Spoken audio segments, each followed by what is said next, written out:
Today's Thursday, November 26th, 2020, and today is the holiday in America that we call Thanksgiving. And Thanksgiving is supposed to be something that we do for God. We're supposed to give thanks to God. That's where the idea of Thanksgiving comes from. And so today I'll talk a little bit about that. But also at the beginning, I'm going to talk about an issue that we have with satanic people, like this one. So I did a video on my main channel talking about this one, and people made a comparison to this one, Rachel Levine, and I mean, this just shows you the type of people that are in power, that they're reverso. And every once in a while, there will be double reversos. Rachel Levine, I don't know how they want to try to say it's pronounced. But see, this is one that it's like, I don't know. I guess there's just a weird thing about transvestigation when you start to realize the double ones, where everybody is reverso, and then the ones that are on TV that they tell you are reverso, like Cher's son or daughter, the point is that they've always been reverse. So the ones on TV that they admit to you that they are transgender, they're actually double reverso. This is a free Martin living as a woman now. At least in all likelihood. That's just general rule. If they admit to you that this person is inverted, they probably are like a double. I often think of the Arquette family has, I mean, I don't think that, they claim that they're dead, so who knows. But in the Arquette family, there's a person who is openly transgender. Well, the point is that all of them are transgender because they're Baphomet worshippers and they raise everybody invert and just look at their bones and skulls and bones. But there's one person in the Arquette family who is openly transgender, but they're just this abomination, double invert. It's like they tell them, for some of them like this, it's like they tell them, okay, we're going to let you go ahead and revert, but you got to be nasty with it. We're not going to let you be a good one, because they want you to think that this is what transgender people look like ones that don't pass at all. Anyways, the key word here, she, and that's even the thing. I have no problem calling these people she, because I understand the truth behind it, that this person is probably a free Martin, now living as a woman. I have no issues with the pronouns. Usually people that have pronoun issues are Red Lodge Free Martins. Anyways, she is one of only a handful of openly, being the key word here, openly, she is one of only a handful of openly transgender government officials. Well, how many are not open about it? And something that I think people don't understand about transgenders, what do transgenders want to do more than anything? Pass. They want to pass and then not have anybody know about their old past life. That's why they get upset when they get dead named, because they want to pretend like that doesn't even exist. They want to become a whole new person, and they don't want to admit to being transgender most of the time. I guess nowadays more people are being willing to be open about their status, but this goes for intersex people too. When they find out what they are, they just keep it secret. They don't tell people about it. The whole point is they want to pass and not tell people about it. Anyways, they're very careful about the wording that they choose. She is one of only a handful of openly, because they know that there's tons of them that are just not open about it. Anyway, somebody wanted me to do a video on this person. That's what I think about them. I think that they're a double invert. Like basically everybody out there that is openly transgender, they're actually they're double. Like the one famous YouTuber that just came out, Nikki Tutorials, came out with the orange thing, and they're, oh, I'm trans. No, you're a free Martin living as a woman. I mean, they're a dime a dozen today. So what this person's last name, Rachel Levine, reminds me of LaVey in Satanism. And so I guess I'll just talk a little bit about this. I don't think it's the type of thing that you want to dive into, but just a point that I like to bring up is that Satanism is real. Satanism is alive, and there are a lot of people. I saw just somebody at the grocery store wearing a Baphomet face mask. They don't even hide it anymore. And I mean, look at this. The Satanic Bible on Amazon, it's a #1 bestseller. It has over 4,000 reviews. The types of things that I see online that have 4,000 reviews, it's like everyday items. It's like a vacuum cleaner might have 4,000 reviews on it. How does something like this have 4,000 reviews on it? That shows you how many people are buying this stuff, how many people own a Satanic Bible. And not that, to call it a Bible is a stretch. Like, we'll see some people. What I'm going to do, I'm just going to read some of these reviews. Self-help and self-care for the spooky kids. That's pretty much sums up what this is. It's a self-help book.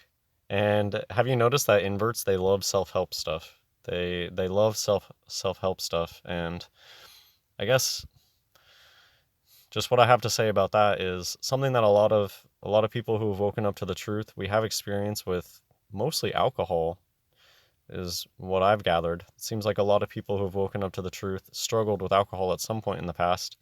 And it's just interesting that it's one of those things that it really breaks you down and it gets you to the point where you need help outside of yourself, and we need Jesus. And it is like a big thing in AA. I think the first step in AA is admitting that you're powerless and that you need outside help. And anyways, Satanism is in vogue right now, but this here is the roots. LaVey's book started the positive association of diabolical symbols, so look how they're very interested in symbols for religious misfits looking to have a way to define themselves. And there are just so many people out there that they, rather than just figuring out who they are, they construct who they are. I guess it's a big division that I've seen in my life. I personally have always felt like I'm trying to figure out who I am, and like I'm always changing and always bettering myself. And then it feels like there's a bunch of people out there that it's like they look to the world outside of them and look for things that they like and that they look up to, and then they try to put that on themselves. I've just never connected with that idea. It feels so phony, but we're surrounded by people that act like that. Many people look at this book as either a thing of evil or a trendy way to show how rebellious they are. In reality, it's neither. It's a diatribe written by a charismatic amateur philosopher who had a passion for the pageantry of ritual magic. The second half of the book is about magic rituals, most of which I have done and do not regret performing. There's no blood sacrifice or anything of a genuinely sinister nature involved with them. What, just because you're not killing babies and sacrificing animals, they think that it's not sinister to know that you're performing dark magic and to go along with it with your intent? Of course that's evil. Anyways, to me what LaVey's rituals are is darkly dramatic parody of Western esoteric magic. Many practicing occultists and armchair witches might find some delicious inspiration. Just the word choice is so gross there. Anyways. Since then, I have bought many copies of it for friends and nearly destroyed the spine on my original. You just don't hear about people handing out Bibles that much anymore, but here we go. We have people handing out the Satanic Bible to friends. This was in the same review. This was a really long review. I clipped a bunch of parts of it. Unfortunately, there are some downsides to the philosophy and associated assumption of the title Satanist, one of which is that people never react positively to someone self-identifying as a Satanist. Oh, boo-hoo, people aren't positively associating you proudly claiming to be a Satanist. People don't like that? Wow, boo-hoo. Another is that the social morality that the Satanic Bible, notice they put it in quotes because the whole point of Satanism is do as thou wilt. And what comes into that is hear no evil, see no evil, speak no evil. They do this thing of I can do whatever I want, and another aspect of that is they don't tell one another anything to do, so they turn a blind eye to all the evil that people do. And so here they're saying it essentially allows for cronyism and other antisocial behaviors when taken to its logical extreme. Well, maybe it's not very logical then. And just cronyism, nepotism, anybody can see that. That's how this earth runs, through cronyism and nepotism. And so that's what the kind of thing that this supports. Here's just another. I thought that this was kind of a funny review. It's a good read as far as books go. I was disappointed LaVey considered Satanism a religion while opposing mainstream religions. Sure, his bitch was hypocrisy, but his pride comes across like an angry, petulant child. All in all, it's a good read for research purposes. They claim that Satanism has a better foundation than Christianity. And so I'll just say here that because people don't understand the true foundation, and the foundation of Christianity should be Christ. It's right there in the name, Christ, and Christ is the cornerstone. And so this person is trying to say that Satanism has a better foundation than Christianity. Anyways, the word foundation has a lot of connotations, and it's biblical, and the idea of cornerstone, Masonry connections. Beautifully deconstructing the Christian notions of love. I guess the point with these two is that the foundation of modern Christianity appears to be these 501c3 churches and the phony Freemartin pastors all over that are, and it brought me into this part, which is talking about love, beautifully deconstructing the Christian notions of love. The whole thing about Christianity and love, to me, that's just what I think of when I think of the phony pastors that are sitting up there talking about Paul stuff day in, day out. When I read the Gospels and when I read what Jesus Christ said, I don't hear talking about love, love, love nonstop in the same way that fake modern plastic Christianity seems to be all about love. And to me, it's always seemed like hot air, like people that talk like that, like they're just phonies. They have an idea in their mind of what it means to be Christian, and they're doing that instead of just having genuine experiences.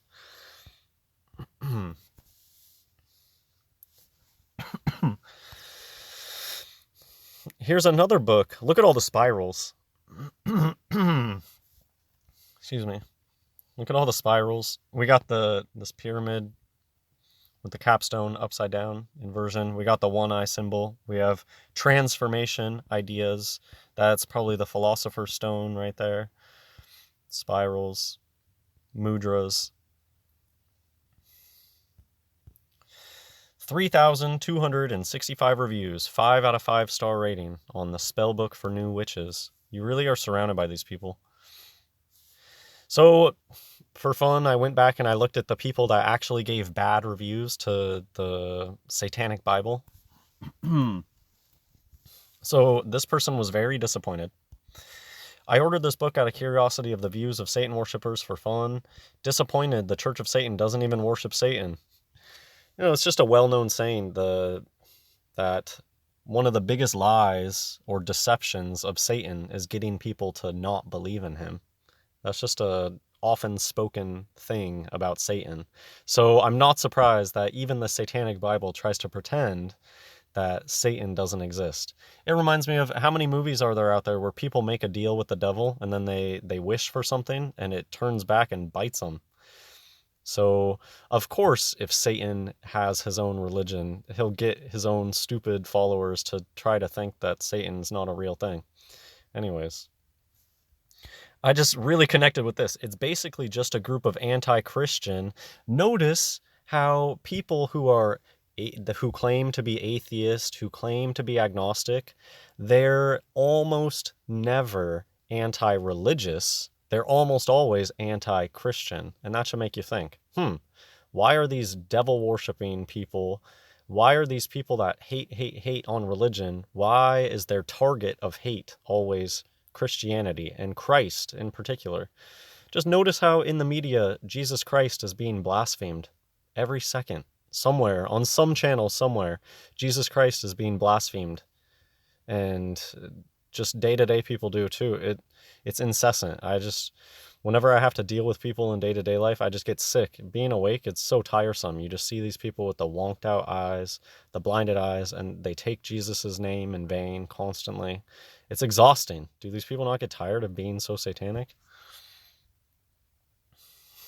As a profound atheist, I agree on a lot of their views, but to call it a religion and the Church of Satan and not believe in Satan is just childish. It's very childish. They're extremely childish. There's a few people out there, I thought this was funny. Book was torn on the lower right-hand side. Looks like it was done on purpose by the looks of it. Oh, boo-hoo, somebody ripped your satanic Bible. Satan wouldn't approve of this terrible book. Wow, what a disappointment. I started following the Church of Satan account on Twitter a while ago because I like their cold and snarky replies to people's silly questions. Oh, they're edgelords. So there were a few people telling people about the truth, to get right with Jesus, telling people to not touch it, don't touch it.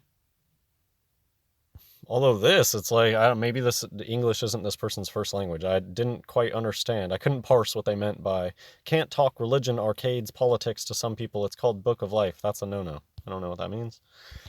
Not worth it. Load of crap. Don't waste your money.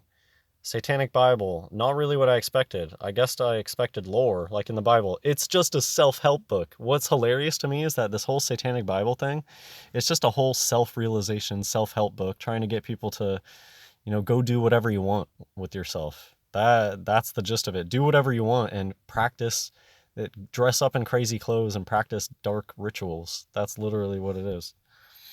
Poorly written. Grammatical and spelling mistakes galore. Look at these people that purposefully cover one eye. That is on purpose. They take their picture like that. Tabitha. Not for me. This book is not for me. Well, that's good. That's a good thing. I thought this was hilarious. It is juvenile. These Satanists are so juvenile. Masons are so juvenile. They get up and dress up in robes and do stupid ceremonies. They are so juvenile. These are the same people that laugh at fart jokes until they die of a heart attack at 40. They're all around you, these infantile Satanists. I mean, it's why the TV has so many on-the-nose sodomy jokes, and their fake stories are always full of juvenile references. They never grow up. Peter Pan, they never grow up because they don't go through the right puberty. They're children in the marketplace. What do you get when you take a superficial criticism of Christianity, mix it with a superficial reading of Randian objectivist philosophy, dress in ceremonial robes, and add an obsession with sexual imagery? One can't be certain, but the result would certainly be a striking resemblance to the Satanic Bible. Say this for Anton. He was an amazing showman. Alas, that is all this book is, showmanship.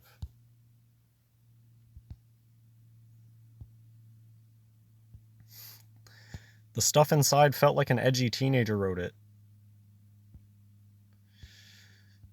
Yep. There's a second person that said that they liked the Twitter feed better than LaVey's book. So I think that Church of Satan Twitter, it is one of the more popular Twitter, whatever you call it, pages out there, which just shows you where we live. It's dumb. It's a dumb book. It arrived fast, though. Thanks, 2020. So, Revelation 20 is very interesting. Maybe I'll just do this in another, because I've already blabbed a bunch today. I know that you guys know how to read, so you don't always need me to read stuff. But Revelation chapter 20 is just a really interesting book of Revelation. And I saw an angel come down from heaven, having the key of the bottomless pit, and a great chain in his hand. And he laid hold on the dragon, that old serpent, which is the devil and Satan, and bound him 1,000 years. This is the chapter where it talks about Satan till the 1,000 years should be fulfilled, and after that he must be loosed a little season to deceive the nations. It's just a really interesting part of the Bible. If you guys know anybody that has done a lot of research on this, the 1,000 years where Satan comes out and deceives the world again, it's probably the part of Revelation that I just still have the most questions on, and how the timelines all work, why such a thing would possibly happen. I don't know. It's a very strange part of the Bible, and it doesn't seem clear to me where everything fits in. Is it like, I just don't know. So you can just read Revelation chapter 20. Maybe I'll kind of study it and do something on it. I just don't really feel like reading a bunch today. Governor Newsom orders police to go door to door, arresting anyone not depressed and alone. This is Babylon Bee, a satire, quote unquote satire. But have you noticed that satire magazines do a better job presenting reality than actual newspapers and magazines that pretend to be real? It reminds me of Men in Black. It's a joke in Men in Black how the real news is the National Enquirer and all the other tabloids are just propaganda and fake news. So I just picked this one because of obvious creatures. Strats, Castrato, Swire syndrome, they are obsessed with feeling dainty. They are obsessed. They will cover themselves in dainty, pink, lacy stuff. They love this crocheted, anything frilly or feminine, over-the-top feminine, lacy. They're obsessed with that stuff because they know that they're She-Hulks underneath it all. They're obsessed with covering themselves with giant things and pretending, oh, I'm so tiny. I'm so petite. But look at this beast. Look at the neck. That is my neck. This one, it's like they haven't even had a shave down. This one's probably equipped. A lot of the higher up ones are just they're just cross-dressers. I grew up in a Baphomet family, so I guess I'll just talk here a little bit about how Anton LaVey, the whole like Book of Satanism thing, that was a Baphomet freak trying to make it mainstream. Usually these Baphomet people, they're very hush-hush. There's a reason that the whole shh, that's one of the biggest symbols is the shh. You know, Fight Club? The first rule of Fight Club is you don't talk about Fight Club. Well, that's the first rule of Invert Club. Bapho Club. You don't talk about it. So the whole Anton LaVey thing, it was somebody just being edgy with it and coming out in the open, but in a stupid way. Just some character. They pick some soft-looking Free Martin that likes to dress up in clothes. But anyways, I'm just saying that these Satanists have always been around us, but they just work underground and they work hush hush, working behind closed doors. There's nothing new, no new thing under the sun. But yeah, this would have been me if I was fully initiated. I would have ended up like this one. Look at that. That's what I look like. And their defenders will come out of the woodwork. Ooh, women have Adam's apples and men don't need to have Adam's apples. What? Look at the shoulder structure. Why is the shoulder structure on the right here sloped, and then the shoulder structure on the left here is broad and rectangular? Anyways, this just creeps me out now. It's like, how did I not see it? That here I was all the time in the media, but being portrayed with long hair and wearing frilly things. They have to feel dainty. It makes me sick. Anyways. So I'm just going to end with this. I'm not going to read it. I'm just going to make a few points about it.